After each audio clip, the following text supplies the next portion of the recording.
like to introduce our valedictorian, Smythe Mullikin.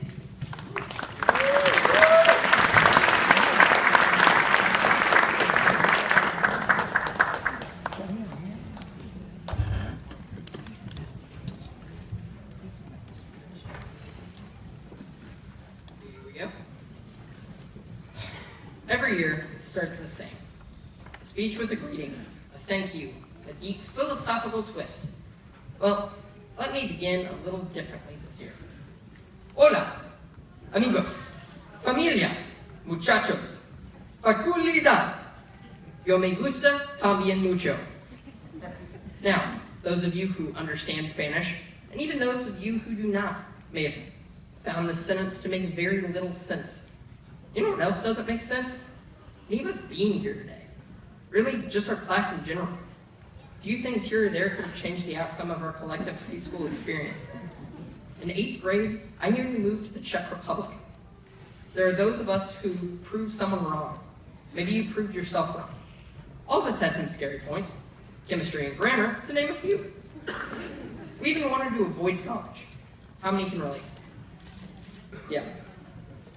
Now, apparently by doing something right in high school, I am qualified to give you advice about moving on in life and being sentimental with our time in high school.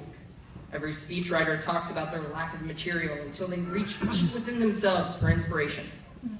This is true to an extent, but I have yet to find the magic bullet to life in the universe, although I have heard in a book that it's the number 42. It is also hard writing a speech under the gun and under the weather.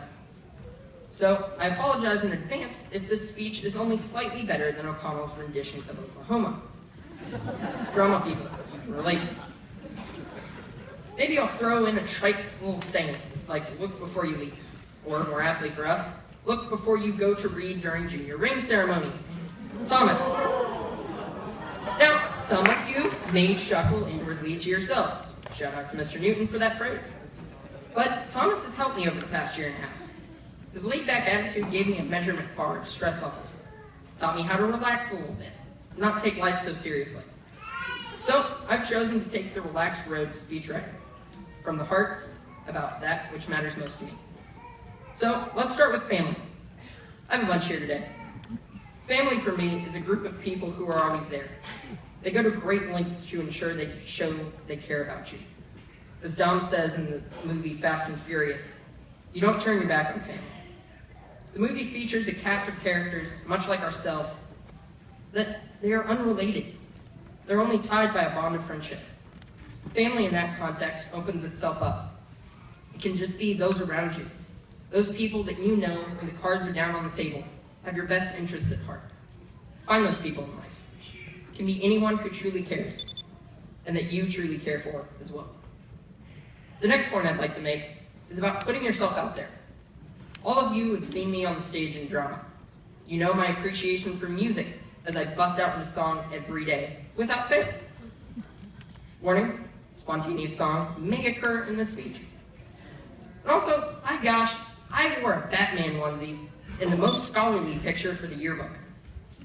Now, this sounds weird, and many of you are thinking to yourselves that I am slightly crazy. But the point I want to make here is this.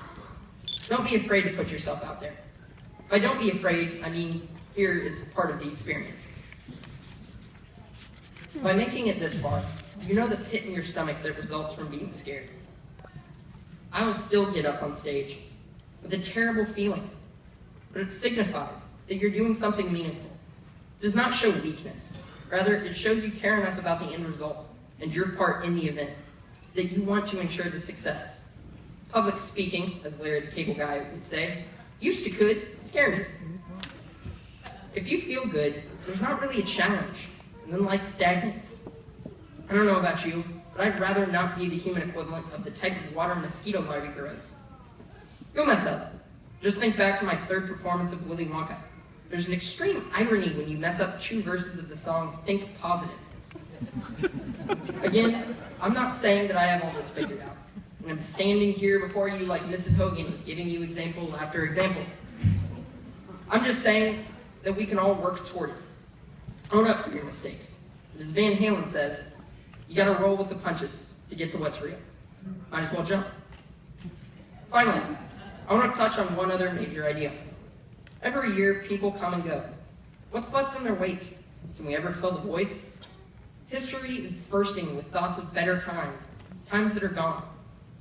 One point I've thought about this year is stepping up, being that person I once looked to freshman year. The truth is, those who came before us weren't that special. They had to figure it out the same way we have. They made it up as they went. It's about your attitude in situations. Making the difference day in and day out is hard. But why not strive to be the person others want to follow? And be the person others will miss in the future? I don't know if the school will miss all of us, but I do hope that all of us will try to aim to make a life of difference. Beyond high school is a time to step up and be something to those around you. Now, to the teachers. You guys rock. You've helped our class get to this point even when we didn't really help ourselves. Some of you, like Maestro and Coach McKinley, have been an integral part in my life and my thinking about the world. Mrs. Badger taught us that math and science people can understand the emotions that drove Heathcliff to his actions in Wuthering Heights, while we learned sentence structure with Mrs. Stevens. Coach Can provided a rock for sports players and non-jocks alike. Mrs. McKeno and Mrs. Minery provided the dream team in cellular division and learning how bad you can truly be at cutting and pasting as a high school junior. The Hogan sisters always provided some interesting times freshman year in understanding who is who. Come on, identical twins. Jesse and Doc Flores, who discovered how work ethic and cutting loose can intersect.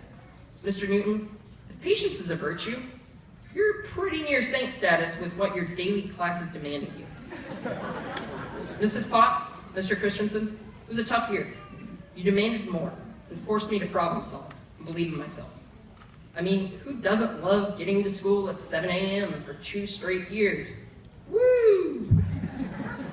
AP grads can relate. And now, that all of you are nice and bored with these random teacher memories, a thank you to every parent and family member here tonight. You're why this is happening. I can't thank my parents enough for what they've meant to me and their influence on the person I've become. From the bottom of my heart, congratulations, graduates, and here's to a life well lived.